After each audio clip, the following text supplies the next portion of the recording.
बात करते हैं बेटा pair of linear equations in two variables की। कल हमने यहाँ पर लीनियर इक्वेशंस के बारे में पढ़ा था और मैंने आपको बता दूं कि यहाँ पर दो इक्वेशंस होंगी। पहली रहेगी a1x b1y plus c1 is equal to 0।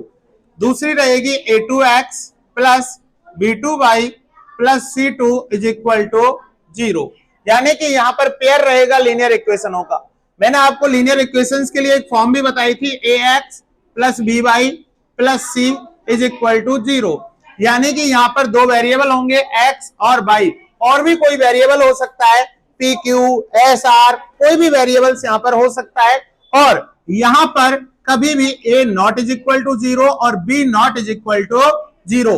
a भी 0 नहीं होगा और b भी क्या नहीं होगा, 0 नहीं होगा। और दूसरी कंडीशन में बता दूं कि a b c यहां पर जो रहेंगे वो रियल नंबर्स रहेंगे। क्या रहेंगे? रियल नंबर्स रहेंगे।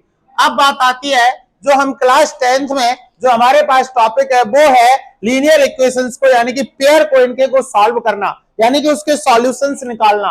उसके क्या निकालना? सॉल्यूशन निकालना हम यहाँ पर सीखेंगे। मैंने आपको कल भी बताया था, फिर मैं आपको बता रहा हूं कि यहाँ पर तीन मेथड है। सबसे पहला मेथड है आपका ग्राफिकल मेथड। तो सबसे पहले मैं बात करता हूं आपसे ग्राफिकल मेथड की।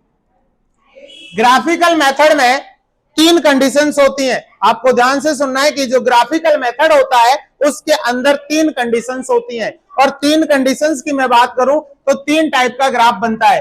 एक ग्राफ बनता है आपका इस टाइप का, जिसे हम बोलते हैं इंटरसेक्ट लाइन, यानी कि इस तरीके का जो ग्राफ होता है वो इंटरसेक्ट लाइन रहती है। इंटरसेक्ट लाइन की बात करें तो दो लाइन आपस में किसी एक पॉइंट पर काटती हो, वह आपका क्या कहलाता है? इंटरसेक्ट कहलाता है।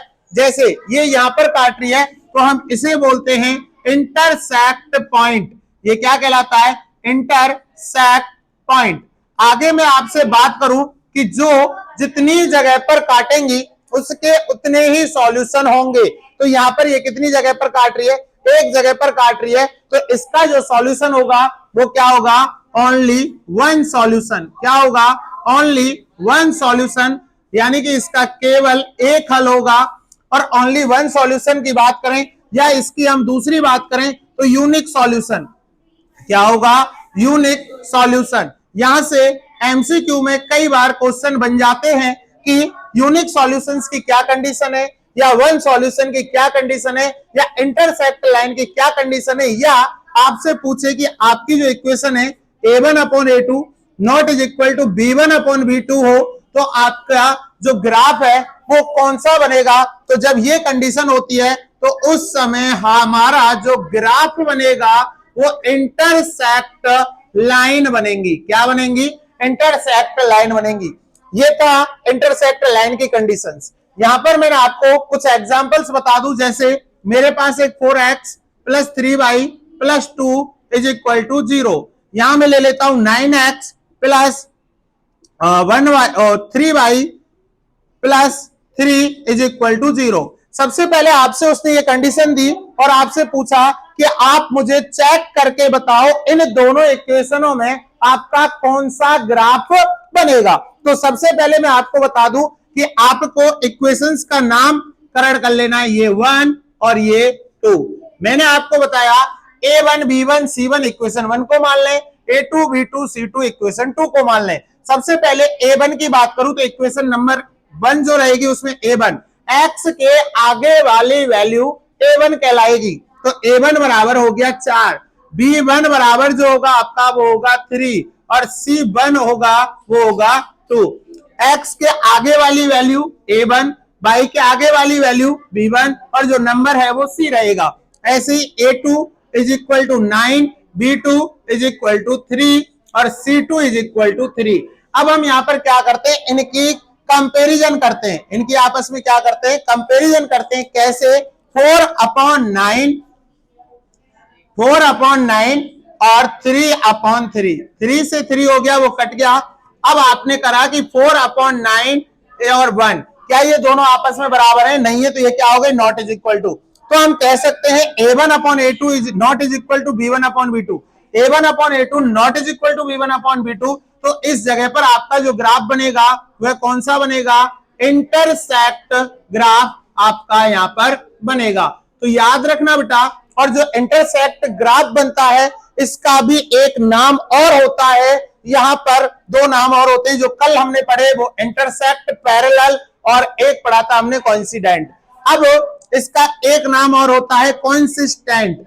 कोइंसिस्टेंट इसको हिंदी में बोले तो संगत, और एक होता है इनकॉन्सिस्टेंट। इनकॉन्सिस्टेंट और ये जो रहता है ये कब बनता है, तो याद रखना इसको असंगत कहा जाता है। अब हमारे पास तीन कंडीशन थी, एक थी इंटरसेक्ट, एक थी पैरेलल और एक थी कोइंसिडेंट। जब आपकी लाइन इंटरसेक्ट हो, क्या हो, इंटरसेक्ट हो या कोइंसिडेंट हो, तो यहां दोनों कंडीशनों में उसका नाम कंसिस्टेंट कहलाता है। और जब आपकी लाइन पैरेलल हो तो वहां उसका नाम आपका क्या कहलाता है, इनकंसिस्टेंट कहलाता है। बात करते हैं अब यहां पर पैरेलल ग्राफ की, कि पैरेलल ग्राफ कब बनता है, पैरेलल ग्राफ बनाने की क्या कंडीशन होती है, यानी कि पैरेलल लाइन कब बनती है। अब मैं आपको बता दूं कि पैरेलल लाइन, सबसे पहले पैरेलल लाइन यानी कि बोले तो समांतर रेखा, सबसे पहले आपको पैरेलल लाइन के बारे में पता होना चाहिए। और पैरेलल लाइन जो होती है वो देखो बेटा कभी भी एक दूसरे को टच नहीं करती है, ना ये आपस में मिलेंगी, ऐसे भी हो सकती है ऐसे भी हो सकती है, तो ये कभी भी क्या नहीं होंगी, आपस में टच नहीं होंगी, और ये लाइन आपकी पैरेलल लाइन कहलाती है। लेकिन मैं बात करूं कि कंडीशंस में कैसे पता चलेगा कि कब आपकी पैरेलल लाइन बन रही है, तो यहां पर आपको यही कंपैरिजन रेशो में से a1/a2 is equal to b1/b2 but not is equal to c1/c2 जो होगा, वहां जो आपकी ग्राफ की कंडीशन बनेगी वो कौन सी बनेगी, पैरेलल। कौन सी बनेगी, पैरेलल बनेगी। और दूसरा नाम पूछो तो क्या रहेगी, इनकॉन्सिस्टेंट रहेगी। क्या रहेगी, इनकॉन्सिस्टेंट रहेगी। लेकिन वह आपसे पूछ रहा है कि इसके कितने सॉल्यूशन होंगे, तो मैंने आपको अभी बताया था कि जो लाइन जितनी जगह पर टच करती है उसके उतने ही सॉल्यूशन होते हैं। लेकिन पैरेलल लाइन में तो मैंने आपको बता दिया कि पैरेलल लाइन कभी भी एक दूसरे को क्या नहीं करती, टच नहीं करती, तो इसका क्या हो जाएगा, नो सॉल्यूशन। क्या हो जाएगा, नो सॉल्यूशन होगा, यानी कि कोई हल नहीं होगा, कोई हल नहीं होगा। अब यहां पर एग्जाम में कई बार क्वेश्चंस बन जाता है कि आपको ग्राफ की कंडीशन बतानी है। जैसे मुझे एक इक्वेशन दे दी 3x plus 2y plus 1 is equal to 0, और यहां मुझे दे रहा है 6x प्लस 4y प्लस और 6x plus 4y plus 3 is equal to 0। अब मेरे पास क्या दो इक्वेशन है, ये इक्वेशन 1 और ये इक्वेशन 2, मेरे पास दो इक्वेशन हो गई। अब मैं यहां पर इक्वेशन 1 से a1 b1 c1 निकालूंगा। x के आगे वाली वैल्यू a1 बराबर 3, b1 बराबर 2 और c1 बराबर 1। a2 इससे दूसरी इक्वेशन से a2 बराबर 6, b2 बराबर 4, c2 बराबर 3। कंपैरिजन करते हैं 3/6 और 2/4 एंड 1/3। 3 बन जा 3, 3 2 जा 6, 2 बन जा 2, 2 2 जा 4, 1/3 नहीं कटता, मेरे पास आया 1/2 is equal to 1/2 but not is equal to 1/3। क्या मेरी ये कंडीशन इस वाली कंडीशन को फॉलो कर रही है, कर रही है, तो हम कह सकते हैं कि यहां पर जो ग्राफ बनेगा वो कौन सा बनेगा, पैरेलल। या पूछता है कौन सा, इनकंसिस्टेंट लाइन रहेगी। और वह पूछता है कितने सॉल्यूशन होंगे, पैरेलल लाइन का कोई भी सॉल्यूशन नहीं होता, कोई भी सॉल्यूशन नहीं होता, क्योंकि ये लाइन कहीं भी क्या नहीं कर रही, टच नहीं कर रही। अब तीसरी जो कंडीशन आती है वो आती है हमारी कोइंसिडेंट। कौन सी आती है, कोइंसिडेंट। और कोइंसिडेंट की मैं बात करूं तो कोइंसिडेंट बोले तो संपाती रेखा। ये क्या कहती है बेटा, ये लाइन जो होती है एक लाइन के ऊपर जो दूसरी लाइन है, यानी कि शुरू से एंड तक टच करे, यहां भी यहां भी यहां भी यहां भी यहां भी, ये आपकी क्या कहलाती है, कोइंसिडेंट कहलाती है। और जो संपाती रेखा होती है वो बहुत जगह पर टच कर रही है, तो इसके अगर सॉल्यूशन की बात करें तो क्या हो जाएंगे, मैनी सॉल्यूशन। क्या हो जाएंगे, मैनी सॉल्यूशन, यानी कि बहुत हल होंगे। लेकिन अब मैं आपसे पूछूं कि कब बनेगा, तो इसकी जो कंडीशन होती है वो रहती है आपकी तीनों बराबर हो। कौन कौन? A1 upon A2 is equal to B1 upon B2 is equal to C1 upon C2। तो ये कंडीशन होगी तो आपकी कॉन्सिडेंट लाइन बनेगी, यानी कि संपाती बनेगी। अगर कॉन्सिस्टेंट और इनकॉन्सिस्टेंट में पूछे तो कॉन्सिस्टेंट रहेगी, इनकॉन्सिस्टेंट केवल पैरेलल लाइन की ही रहेगी। अब बात आती है एग्जाम्पल से हम समझें, तो हमें यहाँ पर कोई दो इक्वेशन दे दी, 4x plus 2y plus 3 is equal to 0। अब हम लिखते हैं 8x plus 4y plus 6 is equal to 0। अब मैं आपसे पूछूं कि क्या ये जो ग्राफ बनेगा वो कौन सी कंडीशंस बनेगा? A1 बराबर 4 और B1 बराबर 2 और C1 बराबर 3, A2 बराबर 8, B2 बराबर 4 और C2 बराबर 6। कंपेरिजन करी 4/8 यानी कि 4/8 और 2/4 और 3/6। 4 बन जा 4, 4 2 जा 8, 2 बन जा 2, 2 2 जा 4, 3 बन जा 3, 3 2 जा 6, 1/2, 1/2, 1/2। क्या मेरी तीनों कंडीशंस बराबर हैं? तीनों वैल्यू बराबर हैं। अगर मेरी तीनों वैल्यू बराबर होती हैं तो मेरा जो ग्राफ बनेगा वो कौन सा बनेगा बेटा? कॉन्सिडेंट बनेगा। और इनमें से पूछे तो कॉन्सिस्टेंट रहेगा। और कितने सॉल्यूशन होंगे? क्योंकि जो लाइन आपस में एक दूसरे को टच कर रही है, तो ये यहां से भी टच कर रही है, यहां भी, यहां भी, यहां भी। अब हमें नहीं पता ये कितनी बड़ी और कहां टच कर रही है, तो इसके क्या होंगे? मैनी सॉल्यूशंस होंगे। याद रखना, जो लाइन जितनी जगह पर टच करेगी उसके उतने ही सॉल्यूशन होंगे। अगर आपसे एग्जाम में पूछता है कि इंटरसेक्ट जो ग्राफ है उसके कितने सॉल्यूशन होते हैं? 1 सॉल्यूशन। अगर आपसे पूछता है अगर आपके ग्राफ की कंडीशन पैरेलल है तो कितने सॉल्यूशन होंगे? No solution. अगर आपसे पूछता है कि आपका जो ग्राफ है उसकी कंडीशन कॉन्सिडेंट है तो कितने सॉल्यूशन होंगे? Many solutions. कंडीशंस आपके सामने लिखी हुई हैं। अब यहां पर हम ग्राफ को सॉल्व करना सीखेंगे। देखो हमारे पास जो क्वेश्चन है वो कह रहा है कि ऑन कंपेयरिंग द रेशियोज, आपको इनके रेशियोज की कंपैरिजन करनी है। Find out whether the lines representing the following pairs, यानी कि आपको यहाँ पर कुछ पेयर्स दिए गए और आपको बतानी है कि वो कौन सी लाइन को रिप्रेजेंट करती है। लीनियर इक्वेशंस की कुछ पेयर्स हैं, इंटरसेक्ट है या वो पैरेलल है या वो कोइंसिडेंट है। मैंने अभी आपको तीनों कंडीशन समझा रखी है। अब बात करते हैं क्वेश्चंस पे। हमने कहा कि यहां पर दो इक्वेशन मिलेंगी, दोनों मिली 1 और 2। क्लियर? सबसे पहले मैंने आपको बताया कि x के आगे वाली वैल्यू a, y के आगे वाली वैल्यू b और नंबर वाली वैल्यू c कहलाती है। और a1 b1 c1 इक्वेशन 1 को मानेंगे, a2 b2 c2 इक्वेशन 2 को मानेंगे। सबसे पहले हम a1 बराबर लिखें तो 5, b1 बराबर लिखें तो -4 और c1 बराबर लिखें तो 8 हमें गिवन है। क्लियर? आगे दूसरी इक्वेशन से a2 बराबर लिखें तो 7, b2 लिखें तो 6 और c2 लिखें तो -9। अब करते हैं इनकी कंपैरिजन। कंपैरिजन बोले तो ऐसे कर रहा है a1 upon a2, b1 upon b2, c1 upon c2।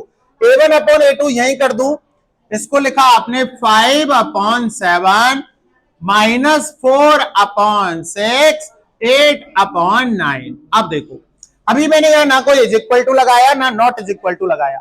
5 और 7 क्या कट रहे हैं? नहीं कट रहे। 2 2 जा 4, 2 3 जा 6, माइनस का 2 अपॉन 3। क्या ये वैल्यू आपस में बराबर है? नहीं है। तो हमें आगे जाने की कोई आवश्यकता ही नहीं है। हम कह सकते हैं कि यहां हमारी जो कंडीशन आई a1 upon a2 not is equal to b1 upon b2। और जब ये वाली कंडीशन आती है तो मैंने आपको बताया कि यहां पर जो आपका ग्राफ बनेगा वो क्या बनेगा? इंटरसेक्ट लाइन या इंटरसेक्ट पॉइंट पूछा है तो यहां पर क्या रहेगा? इंटरसेक्ट पॉइंट रहेगा। क्लियर? दूसरे की यही कंपैरिजन कर लेते हैं आपस में। 9 अपॉन 18, 3 अपॉन 6, 12 अपॉन 24। 9 बन जा 9, 9 2 जा 18, 3 बन जा 3, 3 2 जा 6, 12 बन जा 12, 12 2 जा 24, 1/2, 1/2, 1/2। यानी कि मेरे पास निकल के आया 1/2 is equal to 1/2 is equal to 1/2। और मैंने आपको अभी बताया कि तीनों कंडीशंस यानी कि a1 upon a2 is equal to b1 upon b2 और is equal to c1 upon c2 होता है। वहां कॉइंसिडेंट कौन सी लाइन बनेगी? कॉइंसिडेंट बनेगी। दूसरे की बात करें, 2 3 जा 6 और ये माइनस से माइनस कट गया तो 1 है, 3 आया और ये 1/9, यानी कि 3 is equal to 3 not is equal to 10/9। हम कह सकते हैं 3/1 3/1 तो बराबर है, बट 10/9 बराबर नहीं है। तो यहां हमने कंडीशन पढ़ी A1/A2 is equal to B1/B2 not is equal to C1/C2। तो यहां पर जो लाइन बनती है वो कौन सी बनती है?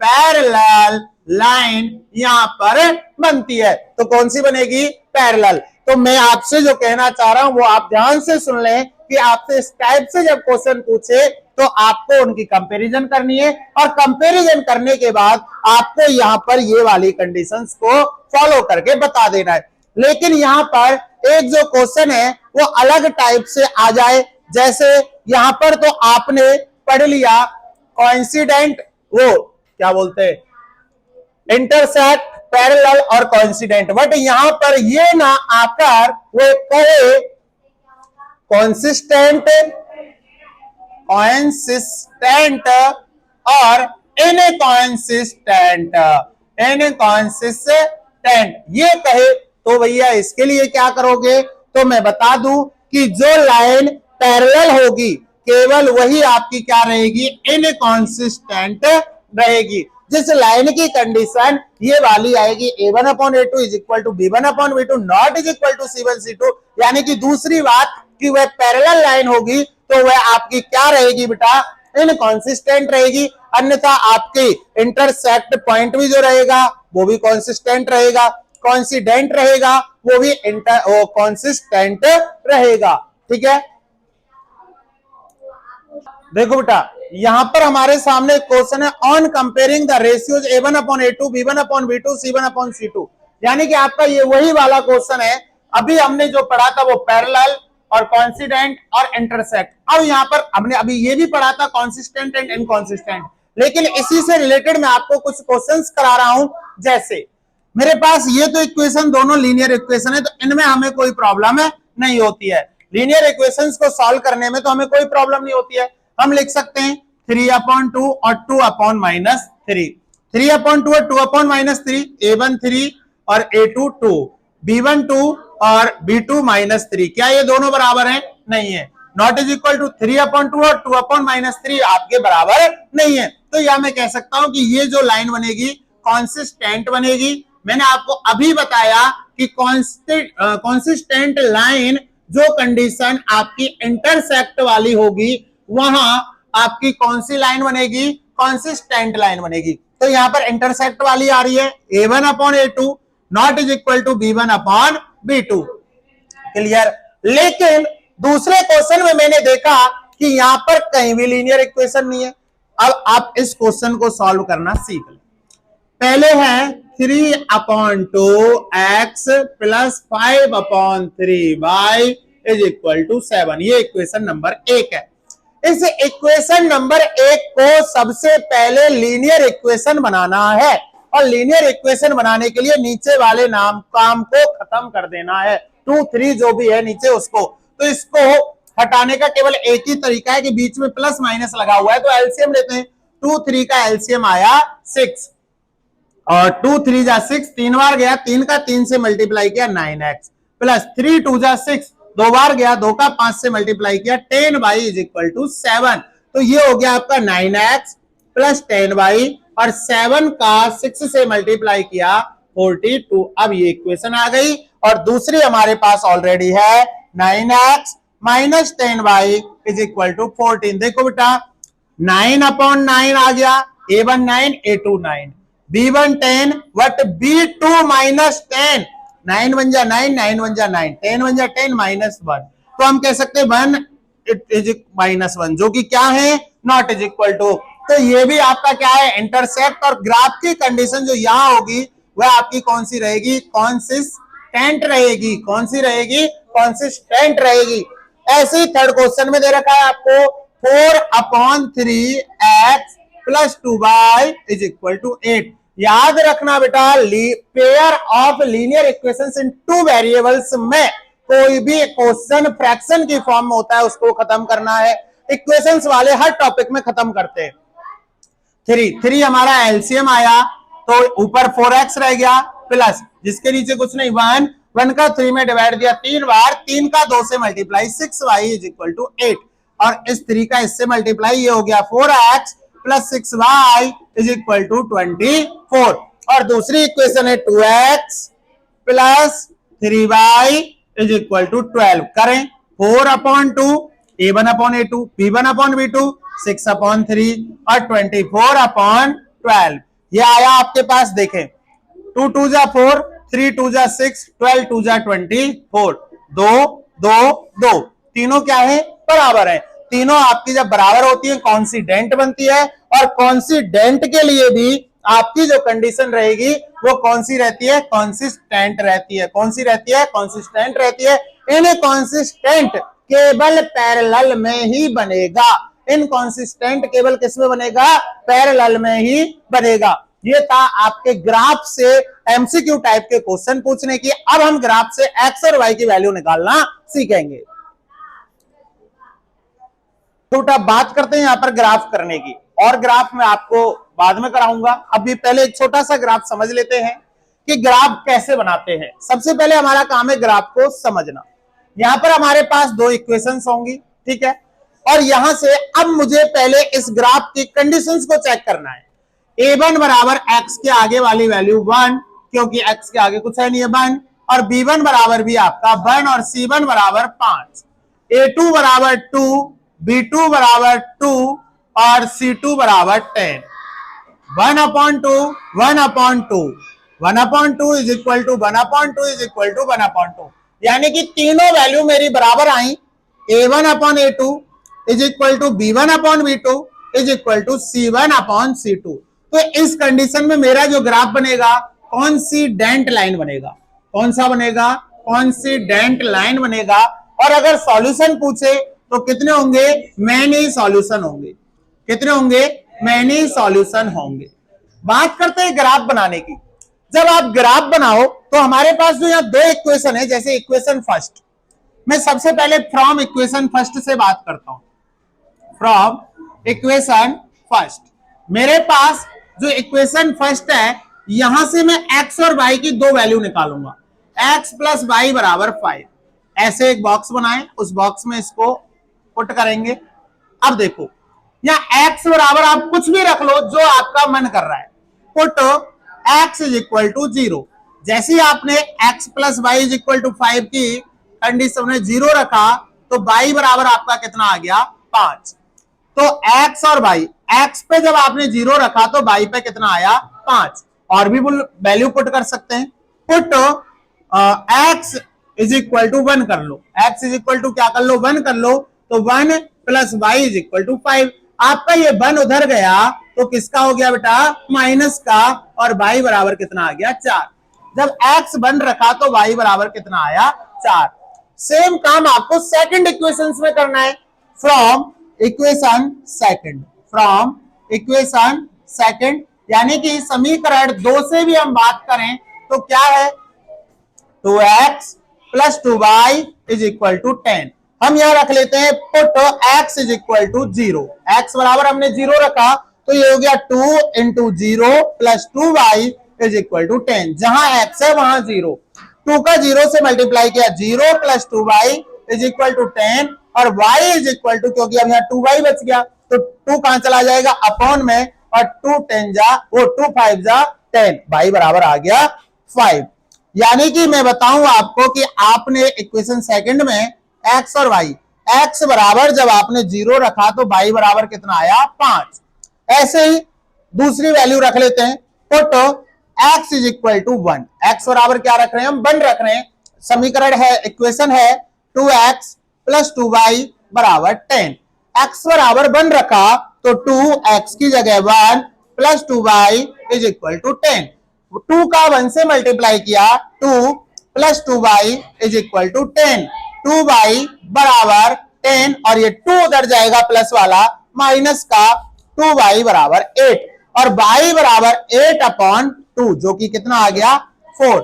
y की वैल्यू कितनी आ गई 4। यानी कि मैं कहूं आपसे कि हमने अगर x 1 रखा है तो y कितना आया है 4। अब बात करते हैं इसका ग्राफ बनाने की। अब इसका ग्राफ कैसे बनाया जाता है, देखो एक लाइन ऐसे और एक लाइन ऐसे, ये वाली वैल्यू x, ये वाली वैल्यू y, लेकिन इधर वाली वैल्यू x नेगेटिव और इधर वाली वैल्यू y नेगेटिव।